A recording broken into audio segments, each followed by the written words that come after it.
Hello students, class 11th का जो second chapter है जिसको हम एटॉमिक स्ट्रक्चर बोलते हैं, स्ट्रक्चर ऑफ एटम बोलते हैं, उसके बारे में हम आज बात करेंगे। उसके बारे में हम थोड़ा डिस्कस करेंगे। उसकी शुरुआत हम कर रहे हैं आज। तो जो फर्स्ट चैप्टर है उसके वीडियोस मैं अपलोड इसमें कर चुका हूँ। आपके क्लास 11th आपको पता है एक बहुत इंपॉर्टेंट क्लास होती है, तो उसके बेसिक्स जो है वो आपके फर्स्ट चैप्टर में, सेकंड चैप्टर जो एटॉमिक स्ट्रक्चर है उसमें, जो थर्ड चैप्टर है आपका क्लासिफिकेशन वाला उसमें, और जो केमिकल बॉन्डिंग वाला जो फोर्थ चैप्टर है, इन चारों चैप्टर्स के अंदर बेसिक्स हैं। तो आप ये चारों चैप्टर जितनी बार रिवाइज कर सकते हैं, जितनी बार पढ़ सकते हैं, उतनी बार आपको पढ़ना चाहिए इनको। तो एटॉमिक स्ट्रक्चर की हम थोड़ी बात करते हैं। इसमें बहुत सारे इंपॉर्टेंट कंसेप्ट हैं। कुछ कंसेप्ट्स ऐसे हैं शुरुआत में जो आपने लोअर क्लासेस में पढ़े हुए हैं, तो उन पे बहुत ज्यादा एम्फोसिस ना करके हम थोड़ा थोड़ा उनको डिस्कस करेंगे और फिर आगे हम बढ़ेंगे। तो आपको पता है एटॉमिक स्ट्रक्चर में एटम के बारे में हम बात करते हैं, एटम की स्ट्रक्चर के बारे में हम बात करते हैं कि एटम में क्या क्या होता है, किस किस तरह से होता है। तो एटम की अगर हम नॉर्मल स्ट्रक्चर की अगर हम बात करते हैं तो एटम के अंदर आपको पता है सेंटर में होता है पॉजिटिव चार्ज। तो जो पॉजिटिवली चार्ज सेंटर होता है उसको हम न्यूक्लियस बोलते हैं, और बाहर जो पार्ट होता है उसमें इलेक्ट्रॉन प्रेजेंट होते हैं एटम के अंदर। तो जो आउटर न्यूक्लियर पार्ट है और सेंटर में न्यूक्लियस है। तो जो न्यूक्लियस है आपके पास यहाँ एटम के अंदर, इस न्यूक्लियस में दो चीजें होती है, प्रोटॉन प्लस न्यूट्रॉन। तो दो फंडामेंटल पार्टिकल होते हैं एटम के न्यूक्लियस के अंदर, प्रोटॉन एंड न्यूट्रॉन। प्रोटॉन पे 1 यूनिट पॉजिटिव चार्ज होता है, न्यूट्रॉन न्यूट्रल होता है, और इलेक्ट्रॉन आपको पता है आउटर न्यूक्लियर पार्ट में रिवॉल्व करते हैं अराउंड द न्यूक्लियस। और इलेक्ट्रॉन पे कैसा चार्ज होता है, 1 यूनिट नेगेटिव चार्ज होता है। तो electron has 1 unit negative charge, proton has 1 unit positive charge. और इलेक्ट्रॉन और प्रोटॉन का चार्ज क्योंकि इक्वल है किसी भी एटम के अंदर, न्यूट्रल एटम में, so that is why atom is neutral, क्योंकि इस पे 1 यूनिट पॉजिटिव चार्ज है, इस पे 1 यूनिट नेगेटिव चार्ज है। And in a neutral atom number of proton are always equal to number of electron। Neutron आपको पता है उस पे कोई चार्ज नहीं होता। तो इलेक्ट्रॉन, प्रोटॉन और न्यूट्रॉन, इनको हम फंडामेंटल सब एटॉमिक पार्टिकल्स बोलते हैं। Electron, proton and neutron are called fundamental subatomic particles. Subatomic particles का मीनिंग क्या हो गया, particles which are present inside the atom, atom के अंदर जो प्रेजेंट है। और भी बहुत सारे पार्टिकल्स होते हैं सब एटॉमिक पार्टिकल्स, जैसे मीजॉन्स वगैरह, न्यूट्रिनो, एंटी न्यूट्रिनो वगैरह। लेकिन 3 जो फंडामेंटल सब एटॉमिक पार्टिकल है वो इलेक्ट्रॉन, प्रोटॉन और न्यूट्रॉन है, जिसके बारे में मैंने थोड़ा थोड़ा आपको बताया। इलेक्ट्रॉन पे 1 यूनिट नेगेटिव चार्ज, प्रोटॉन पे 1 यूनिट पॉजिटिव चार्ज। और जो प्रोटॉन और इलेक्ट्रॉन का जो 1 यूनिट चार्ज है, 1 यूनिट चार्ज की वैल्यू ये होती है 1.602 into 10⁻⁻19 कूलम्स। तो 1 यूनिट चार्ज ये होता है, आपको पता है। और मास ऑफ इलेक्ट्रॉन होता है 9.11 into 10⁻31 किलोग्राम। और मास ऑफ इलेक्ट्रॉन होता है, न्यूट्रॉन और प्रोटॉन होता है आपके पास 1.67 into 10⁻27 किलोग्राम, या 1.67 into 10⁻24 ग्राम, ये आपके पास होता है मास ऑफ प्रोटॉन। और न्यूट्रॉन का मास भी ऑलमोस्ट इतना ही होता है, बस थोड़ा सा slight difference is there. Slightly heavier होता है न्यूट्रॉन, किससे, प्रोटॉन से। हल्का सा हैवियर होता है, थोड़ा सा स्लाइट डिफरेंस होता है 3rd डेसिमल पॉइंट पे। इसमें 2 आता है 3rd डेसिमल पॉइंट पे, उसमें 5 आता है। अदरवाइज शुरुआत है एक जैसी होती है, 1.67 उसमें भी आता है, इसमें भी आता है। तो प्रोटॉन आपके पास, इलेक्ट्रॉन का मास, ये 1 यूनिट चार्ज की वैल्यू होगी कूलम्स में, ग्राम, किलोग्राम दोनों में आप मास लिख सकते हैं। और जो इलेक्ट्रॉन का मास है वो नेग्लिजिबल माना जाता है as compared with the mass of the proton and neutron. The mass of the electron is negligible compared with the mass of the proton and neutron. तो mass of the electron is 1/1837 of mass of a proton. तो आप पढ़ते भी हैं कि electron का मास almost negligible माना जाता है compared with the mass of the proton. वजह उसकी क्या है, जैसा कि आप देख पा रहे हो, इलेक्ट्रॉन का मास 1/1837 टाइम्स इतना कम है किससे, मास ऑफ द प्रोटॉन से। तो मेनली जो मास है एटम का हम किसकी वजह से मानते हैं, प्रोटॉन और न्यूट्रॉन्स की वजह से। पहले तो सिर्फ प्रोटॉन की वजह से मानते थे, लेकिन बाद में फिर जेम्स चैडविक ने न्यूट्रॉन वगैरह का इन्वेंशन की और फिर पता लगा कुछ एनोमलीज का पता लगा कि सिर्फ प्रोटॉन के मास से हम एटम के मास को कंप्लीट नहीं कर सकते, तो न्यूट्रॉन भी आता है जो कि एक न्यूट्रल पार्टिकल है जिसका mass almost equal to the mass of proton है। तो आपको पता है जे थॉमसन ने इन्वेंट किया था इलेक्ट्रॉन को, गोल्डस्टीन ने प्रोटॉन को और जेम्स चैडविक ने किसको, न्यूट्रॉन की इन्वेंशन की। तो ये हमने फंडामेंटल सब एटॉमिक पार्टिकल्स के बारे में आपको बताया। इसमें प्रोटॉन और न्यूट्रॉन का मास ऑलमोस्ट इक्वल होता है। प्रोटॉन पे 1 यूनिट पॉजिटिव चार्ज है, न्यूट्रॉन पे कोई चार्ज नहीं है। इलेक्ट्रॉन का मास 1/1837 टाइम है, इतना एग्जैक्ट वैल्यू भी आप बता सकते हैं, ये है। और इलेक्ट्रॉन पे 1 यूनिट नेगेटिव चार्ज है। प्रोटॉन और न्यूट्रॉन सेंटर ऑफ एटम में होते हैं जिनको हम न्यूक्लियस बोलते हैं। तो प्रोटॉन और न्यूट्रॉन्स को मिला के हम न्यूक्लियन भी बोलते हैं। किसी भी एटम के अंदर जो प्रोटॉन और न्यूट्रॉन की जो संख्या होती है, जो नंबर होता है प्रोटॉन और न्यूट्रॉन का, उसको हम टुगेदर कॉल्ड न्यूक्लियन बोलते हैं। तो किसी एटम को हम किस तरह से रिप्रेजेंट करते हैं, मान लीजिए हमारे पास कोई एटम एक्स है। एटम का जो सिंबल है हमारे पास एक्स है, कॉपर है, आयरन है, गोल्ड है, हाइड्रोजन है, हीलियम है, नियोन है, आर्गन है, क्रिप्टन है, सल्फर है, फास्फोरस है, कुछ भी कोई भी एलिमेंट है उसको एक्स से हमने रिप्रेजेंट कर दिया। यहाँ पे हम जेड लिखते हैं, यहाँ ए लिखते हैं, ये ऐसे भी लिख सकते हैं आप। यहाँ जेड लिख दिया आपने, इधर ए लिख दिया। तो जेड को आप लेफ्ट हैंड कॉर्नर पे ही रखेंगे। ये आपका लेफ्ट हैंड साइड है, राइट हैंड साइड है, तो लेफ्ट हैंड लोअर कॉर्नर पे जेड रखेंगे। जेड क्या होता है बच्चों, जेड होता है एटॉमिक नंबर। एटॉमिक नंबर को हम जेड बोलते हैं। इसको न्यूक्लियर चार्ज भी बोलते हैं। न्यूक्लियस पे देखो चार्ज किसकी वजह से, प्रोटॉन की वजह से। तो जो एटॉमिक नंबर है वो equal to number of protons होता है, that is equal to number of protons. So atomic number is always equal to number of protons. अगर आपके पास न्यूट्रल एटम है तो atomic number is also equal to the number of electron, क्योंकि proton और electron का number same होता है किसमें, न्यूट्रल एटम में। न्यूट्रल एटम में प्रोटॉन और इलेक्ट्रॉन का नंबर सेम होता है, इसलिए न्यूट्रल एटम के केस में आपके पास नंबर ऑफ प्रोटॉन्स और इलेक्ट्रॉन सेम हो गए तो atomic number equal to number of electron हो जाता है। लेकिन अगर आपके पास कैटायन और एनायन है, पॉजिटिव और नेगेटिव आयन है, तो उसके केस में atomic number can not be equal to the number of electrons. तो atomic number is always equal to number of protons. Number of protons के इक्वल होगा, इसलिए एटॉमिक नंबर को न्यूक्लियर चार्ज भी बोल देते हैं। ध्यान रखने की बात है ये।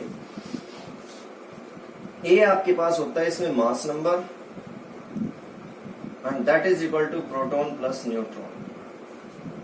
तो अगर आप ए में से जेड को माइनस कर दें तो नंबर ऑफ न्यूट्रॉन्स आपको पता लग जाएगा। तो number of neutrons is equal to A minus Z. Number of neutrons is equal to A minus Z आप करते हैं। इसलिए 2-3 टर्म्स आप करते हैं। एक आपको पता है, एक टर्म होते हैं आइसोटॉप बोलते हैं, जिसको आप आइसोटॉप लोअर क्लास में आपने पढ़े हुए हैं। ये आइसोटॉप क्या होता है, atoms of the same element having same atomic number and different mass number are called isotopes. Atoms of the same element having same atomic number, अगर same elements के atom होंगे तो atomic number obviously same होगा। Atoms of the same element having same atomic number but different mass number are called as isotopes. तो जैसे आपके पास carbon 12 है और कार्बन 14 है, एटॉमिक नंबर दोनों का 6 है, आपको पता है। हाइड्रोजन के 3 आइसोटॉप्स होते हैं, protium, deuterium and tritium. Protium, deuterium and tritium. इसमें protium is the only isotope having no neutron, जिसमें कोई न्यूट्रॉन नहीं होता। Proton is the only isotope, protium is the only isotope having no neutron. तो इसमें सिर्फ प्रोटॉन है, neutron नहीं है इसके अंदर, ठीक है। इलेक्ट्रॉन और प्रोटॉन इसके अंदर है, न्यूट्रॉन नहीं है। इसमें एक न्यूट्रॉन है, इसमें 2 न्यूट्रॉन्स हैं, तो इसकी वजह से इसका मास नंबर 1 है, इसका 2 है, इसका 3 है आपके पास। तो प्रोटियम, ड्यूटेरियम और ट्रीशियम ये आइसोटॉप्स हो गए। कार्बन 12, कार्बन 14 ये आइसोटॉप्स हो गए। तो आइसोटॉप्स का पता लग गया आपको। एक टर्म हम यूज करते हैं इसमें आइसोबार। आइसोबार होते हैं atoms of the different elements having different atomic number and same mass number. Atoms of different elements, इसको क्या रीड किया था हमने, देखो atoms of the same element having same atomic number different mass number, देख लीजिए मास नंबर अलग है, एटॉमिक नंबर सेम है। ये क्या है, एटम्स ऑफ डिफरेंट एलिमेंट्स, ये एटम्स ऑफ सेम एलिमेंट, ये atoms of different elements having same mass number different atomic number. Understood है, अगर एटम्स डिफरेंट एलिमेंट्स के होंगे तो एटॉमिक नंबर डिफरेंट होगा। तो जैसे आपके पास ये है आर्गन 18 40 और ये आपके पास है कैल्शियम 20 40। तो जैसा कि आप देख पा रहे हो, इसमें आर्गन का भी एटॉमिक मास कितना है 40 है और इसका भी कितना है 40 है। तो ये atoms of different elements having same atomic mass, same mass number and different atomic number. Atomic number different है, मास नंबर सेम है, जैसा कि आप देख पा रहे हो। ये देख लीजिए आप, ये है आपके पास कार्बन 614 एंड नाइट्रोजन 714। तो atoms of the different elements, एक कार्बन है एक नाइट्रोजन है, मास नंबर सेम है, मास नंबर सेम है, एटॉमिक नंबर डिफरेंट है, आर कॉल्ड आइसोबार्स। तो इनको आइसोबार्स बोलते हैं। एक टर्म हम यूज करते हैं आइसोटोन। आइसोटोन बेसिक्स बता रहा हूं मैं आपको, जो बेसिक्स आपके लिए जरूरी है वो इस चैप्टर में शुरुआत में। आइसोटोन, ये वैसे आपने लोअर क्लासेस में किए हुए टर्म्स। आइसोटोन क्या होते हैं, आइसोटोन्स होते हैं atoms of the different elements having same number of neutrons, atoms of different elements having same number of neutrons, उनको हम आइसोटोन्स बोलते हैं।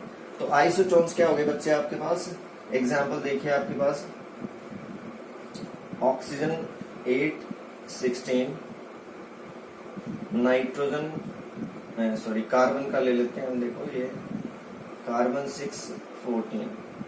तो आप देखिए यहाँ पे नंबर ऑफ न्यूट्रॉन्स कितने आ गए 8 16 माइनस 8, यहाँ पे नंबर ऑफ न्यूट्रॉन्स कितने आ गए 8 14 माइनस 6।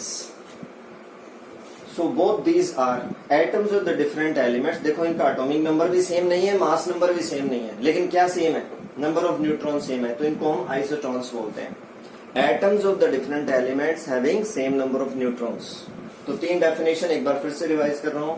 आइसोटोप्स क्या हो गए, atoms of the same element having same atomic number different atomic mass are called isotopes. Isobars, atoms of the different elements having same atomic mass, same mass number and different atomic number, example आपके सामने है।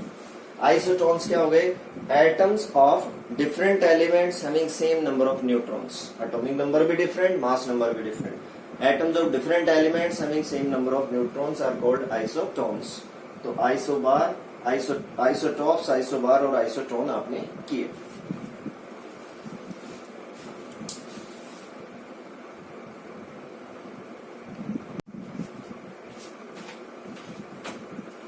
तो देखिए बच्चों, अब हम एक छोटा सा टॉपिक और कर रहे हैं दूसरा, जो ये भी आपने लोअर क्लास में किया हुआ है, थॉमसन मॉडल ऑफ एटम और plum pudding model of atom और वाटरमेलन मॉडल ऑफ एटम। इस चैप्टर में कई मॉडल ऑफ एटम्स हैं एटम के स्ट्रक्चर को एक्सप्लेन करने के लिए। उसमें से ये सिंपलेस्ट है, Thompson model of atom given by J Thomson. तो इसमें दो मेन पॉइंट्स हैं कि जो एटम है वो वाटरमेलन की तरह से होता है। Atom is just like the watermelon. Watermelon आपने इस सीजन में जरूर खाए होंगे, देखे होंगे कि वाटरमेलन के अंदर रेडिश पोर्शन होता है। रेडिश पोर्शन को माना है उसने पॉजिटिव पार्ट, कि रेडिश जो रेड पोर्शन जो होता है वाटरमेलन के अंदर वो पॉजिटिव पार्ट है एटम के अंदर। और जिस तरह से ब्लैक सीड्स होते हैं वाटरमेलन के अंदर कहीं कहीं, उसी तरह से इलेक्ट्रॉन्स स्प्रेड होते हैं, एम्बेडेड होते हैं इन द एटम, एटम के अंदर। उसी तरह से just like the black seeds are embedded और स्प्रेड इन द वाटरमेलन, उसी तरह से रेडिश पोर्शन में आपको बताया कि ब्लैक सीड्स एम्बेडेड होते हैं, स्प्रेड होते हैं, उसी तरह से एटम के अंदर क्या होते हैं, इलेक्ट्रॉन स्प्रेड होते हैं, एम्बेडेड होते हैं। और total positive charge is always equal to total negative charge. तो मैंने पॉइंट्स बताए हैं, देखिए आपके सामने है ये। Atom is a sphere of positive charge, atom is a sphere of positive charge in which electron are embedded in the same manner as black seeds in the red portion of the watermelon. कि जिस तरह से black seeds watermelon के red portion के अंदर embedded है, उसी तरह से जो एटम है वो एक पॉजिटिवली चार्ज स्फीयर है, मींस वो रेडिश पोर्शन पॉजिटिवली चार्ज हो गया, और ब्लैक सीड्स उसके अंदर इलेक्ट्रॉन की तरह से एम्बेडेड है। तो इसलिए इसको हम प्लम पडिंग मॉडल या वाटरमेलन मॉडल ऑफ एटम बोलते हैं। That is why it is called watermelon model of atom.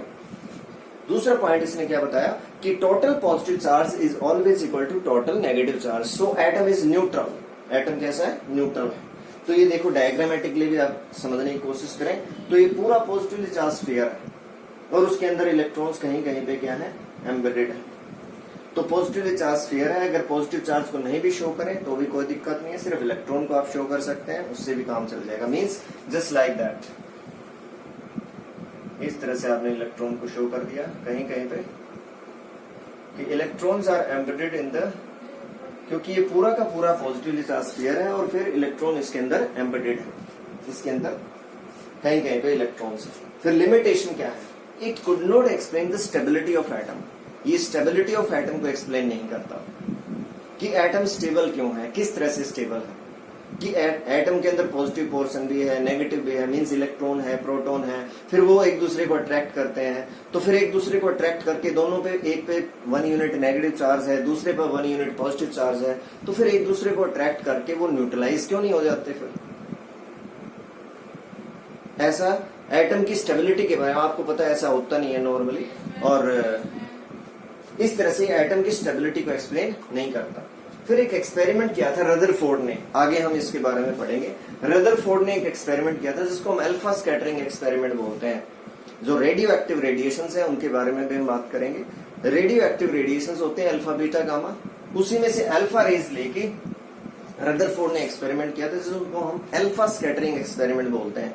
Gold के साथ उसने वो एक्सपेरिमेंट किया था, gold foil experiment, alpha scattering experiment. उस एक्सपेरिमेंट को ये एक्सप्लेन नहीं कर पाया। It could not explain the scattering experiment और अल्फा स्कैटरिंग एक्सपेरिमेंट। तो ये हमने थॉमसन मॉडल ऑफ एटम किया। तो हमने आज एटॉमिक स्ट्रक्चर की एक तरह से क्या की है? एक शुरुआत की है, एक इंट्रोडक्शन इसमें एटॉमिक स्ट्रक्चर की हमने की है। Thank you.